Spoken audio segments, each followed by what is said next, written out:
Et maintenant, la potion magique de... Pollution, hormones, OGM, bisphénol, aspartame, mélène, Monsanto, industriel. Mais où allons-nous? Je crois que c'est tout, là. Bonjour! Et voilà, nous sommes en 2023, l'Odyssée de l'espèce continue. Nous voici ensemble pour cette première potion de l'année. Merci très chaleureusement à vous pour votre confiance, votre participation aux questions et aux commentaires. Merci pour tous vos encouragements toute cette année qui m'ont donné l'envie de continuer. Alors, moi aussi, je veux vous souhaiter une très belle année. Et qu'est-ce que c'est une très belle année? Eh bien, on sera tous d'accord pour dire que si on est tous en forme, ça y contribuera évidemment. Pour certains, aller un peu mieux sera déjà génial. Pour d'autres, maintenir les acquis sera un miracle bien accueilli. Et pour les grands chanceux du terrain, avoir une forme de ouf sera du tartare d'algues sur la tartine.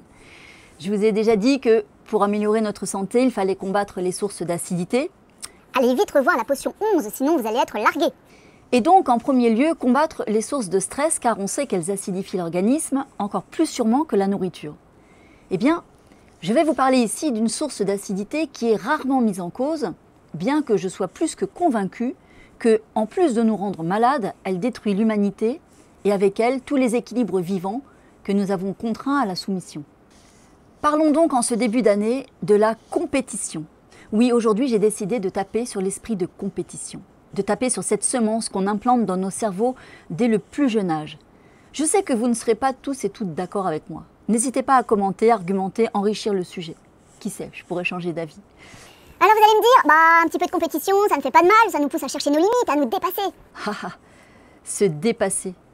Notre organisme, corps autant qu'esprit, galère déjà comme un gladiateur dans l'arène pour s'adapter aux conditions antinaturelles que nous lui imposons. S'ensuivent toutes les maladies dégénératives et psychiatriques que nous connaissons et qui nous empêchent de profiter des progrès de la science. Cet organisme fait déjà tout ce qu'il peut pour nous protéger. Mais non, ça ne suffit pas. Il nous donne ça et nous on exige ça. Et si on le respectait, notre organisme? Et si on l'utilisait pour ce pourquoi il est prévu? Si on utilisait juste ce qu'il a prévu pour nous? S'il a des limites, ce n'est pas obligatoirement pour les tutoyer. Sur la route, ce n'est pas parce que la limite est fixée à 90 que c'est mal d'être à 75. J'entends aussi, sans compétition, il n'y aurait pas eu tous ces progrès technologiques et scientifiques. Erreur que de penser ça, car les plus grands trouveurs de l'espèce humaine sont surtout les plus grands curieux, et non pas les plus grands compétiteurs qui, eux, cherchent le pouvoir et le pognon. Combien de truands se sont appropriés les trouvailles de grands curieux? Combien de bandits ont détruit des trouvailles de curieux qui auraient pu mettre en péril leurs intérêts financiers? Pour moi, être bien vivant, c'est d'abord être curieux. Je vous souhaite une année sans compétition, mais pleine de curiosité. Ça commence à la maison avec « Tu es le meilleur, mon fils !» ce qui part d'une bonne intention, que tout le monde ne reçoit pas forcément d'ailleurs. Mais « Tu es vraiment incroyablement génial, ma fille !» aurait suffi, finalement. Car à l'école, si on n'est pas le fameux meilleur, c'est la honte. On va penser décevoir les parents puisqu'on n'est pas à la hauteur de leurs attentes. C'est le début du syndrome de l'imposteur et de l'acidose chronique qui va avec. À l'école, c'est le summum. Les notes, le classement officiel ou officieux. Même dans les écoles Montessori, incroyable mais vrai, si un gamin n'a pas les mêmes évolutions que le groupe, on inquiète les parents. Pourtant, Maria Montessori parlait bien de périodes sensibles pour les apprentissages, périodes qui se présentent à des moments différents pour chacun. Pour un premier de la classe, il y a 29 derniers. 29 qu'on ne considère pas de la même manière que le premier. 29 qui se sentiront en échec, même si leurs notes sont bonnes en plus. Dans le sport, pareil, pour un premier arrivé, combien de sportifs dans l'échec, malgré des niveaux de performance de ouf? Alors, avant chaque concours, on tire sur la corde, on en demande chaque fois plus à l'organisme, à l'énergie vitale, qui ont franchement d'autres priorités, rien que pour la gestion du stress, des entraînements et des compétitions. La gestion des acides qui inondent leurs tissus à force de surconsommer des protéines. Dans le milieu artistique, on retrouve aussi ces schémas. Et dans les mondes professionnels, évidemment, avec ces hiérarchies pyramidales, l'horreur. Souvent, j'observe ça comme si j'étais un alien venant d'une autre sphère de l'univers. Et je vois, avec une profonde tristesse, tous ces hommes et ces femmes dont je fus, courant après des premières places, même si cela sous-entend que l'on piétine, que l'on écrase ses collaborateurs, ses potes de promo, que l'on espère leur défaite. Des gens peut-être même plus performants que nous, mais moins combatifs. Combatifs, rendez-vous compte de ce terme, qui aime combattre. On vénère les teignes en fait, mort de rire. Plus tu es belliqueux, plus tu es estimé chez les humains. Plus tu en fous plein la gueule à ton voisin, plus tu es quelqu'un de bien. En voilà une belle espèce pervertie. Dans notre société, si on n'est pas combatif, on a peu de chances de mener une vie compatible avec la bien-pensance. Et oui, si on n'est pas combatif, on ne peut pas réussir. Mais réussir quoi? À avoir plein de pognon sur son livret A? Il y a des termes qui me font frémir, ou plutôt vomir.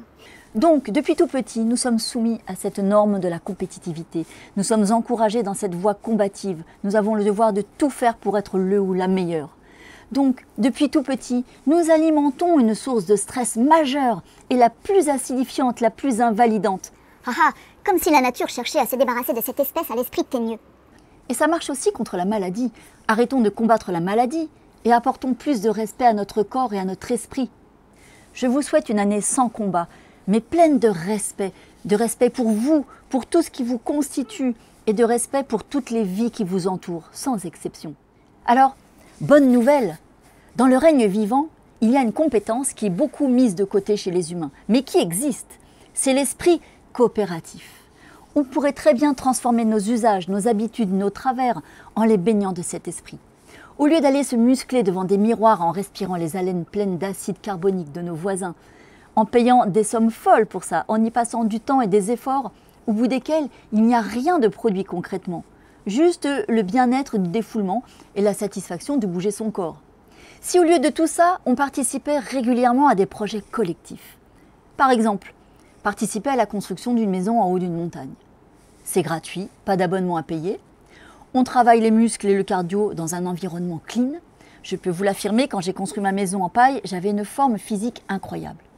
On se fait plein de nouveaux amis, on tisse un réseau social assez étonnant. On a le plaisir de rendre service à des gens qui n'auraient pas eu les moyens de payer cette main-d'œuvre. On a la joie suprême d'avoir fabriqué quelque chose de concret, utile et sans doute beau. On sème un truc vraiment très chouette dans l'univers. On enclenche un cercle vertueux. Imaginons toutes les constructions difficiles ou périlleuses qui écloreraient ici et là si tous nos sportifs de haut niveau utilisaient leurs compétences et non leur compétitivité pour se défouler et démontrer de la performance. Pareil pour les jeux. Offrons à nos gamins des jeux coopératifs et non des jeux compétitifs. Ils prendront l'habitude de jouer sans avoir à écraser leurs copains. Ils s'amuseront de leur co-réalisation, de leur co-créativité et non de leur supériorité. Imaginons un monde où cet esprit prendrait le dessus. Colin Serrault avait imaginé ce monde en réalisant ce film incroyable, La Belle Verte. Je vous souhaite une année coopérative, tout simplement. Bisous.